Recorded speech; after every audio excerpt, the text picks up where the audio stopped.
It's been quite some time since my last rant on the PS5 specs reveal, and I've let it stew, and I've actually done some further research, and I've gotten over a lot of things. Well, except for maybe the possibility of Sony exclusives going to becoming multiplex in the future, but I'm gonna let that go for now, because this discussion's not about that. What this is, though, is basically talking about the specs of the next-gen consoles, because a lot of people are getting really, really stupid about this, and it's really bugging the shit out of me. I'm really trying to keep my cool with all this stupidity flying in the air. Alright. Now, we need to face facts. The Xbox Series X is the more powerful console. But at the same time, when it comes to overall power, we're looking at possibly the smallest gap. The smallest gap of any console generation. Alright. Now, people wanna make this seem like it's as big a gap as last gen, or maybe even bigger, and the truth is that's not happening at all. Alright? We're looking at around average, maybe 20% at best, when it comes to overall GPU power. Alright? Now, and yeah, I'm serious, that's basically half of the gap last year. That's basically half the gap last year. What concerns me, though, is that some guys are trying to make it seem like that the PS5 is barely more powerful than the PS4 Pro. And that's unbelievably stupid. That's unbelievably stupid. I mean, let's look at these consoles again. You got around 12.15 teraflops of Xbox Series X versus at max 10.3 teraflops of PS5, right?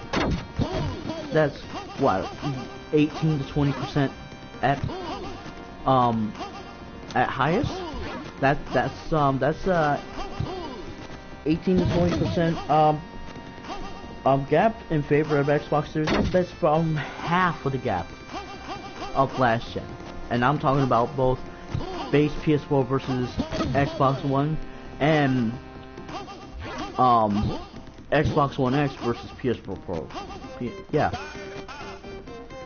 and people want to make trying to say that the gap's bigger because of the insane amount of compute unit advantage on the Xbox Series X versus the PS4, and how the clock speeds mean nothing. Now, correct me if I'm wrong here, but there was like a 43, I mean, after further calculations, a 43% advantage on the Xbox One X versus the PS4 Pro. I'm sorry, how was that achieved again? How was that 1.9 teraflops advantage achieved again? Let's do some math. Oh yeah, a measly extra 4 compute units and a massive clock speed increase of 261 over the PS4 Pro. So we're gonna take that into consideration, but ignore the fact that the even higher clock speed jump from on the PS5 as opposed to the Series X can't mean a smaller gap. Now, I'm not saying that in any way,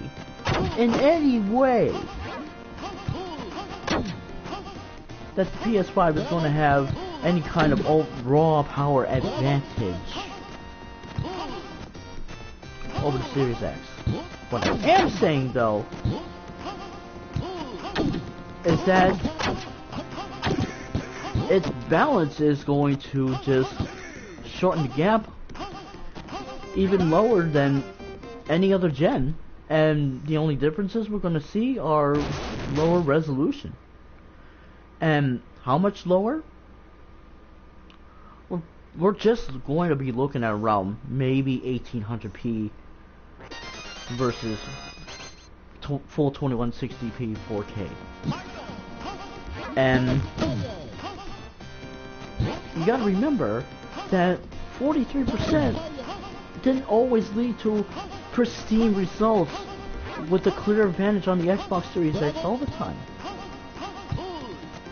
Did everybody forget what just happened with Resident Evil 3 Remake recently?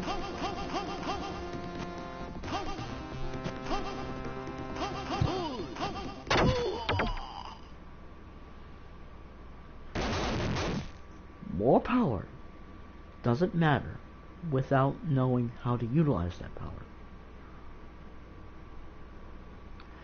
And when you have developers that actually favor the ease of use and superior balance of the PS5 as opposed to the Xbox Series X, like a recent Crytek developer that got his statements taken down due to harassment.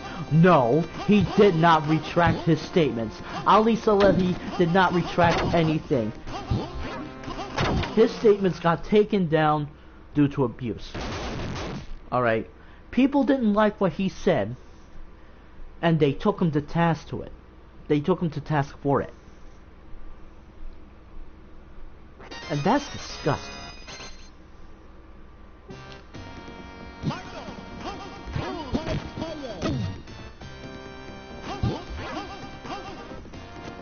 Just thinking about it gets my blood boiling. Alright? The Xbox Series X is more powerful. Why are certain people not satisfied with that? Why is that?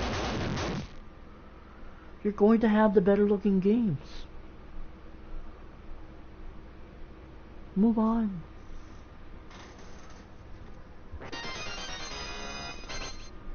I'm out. This whole thing just is blech. No more. I'm out.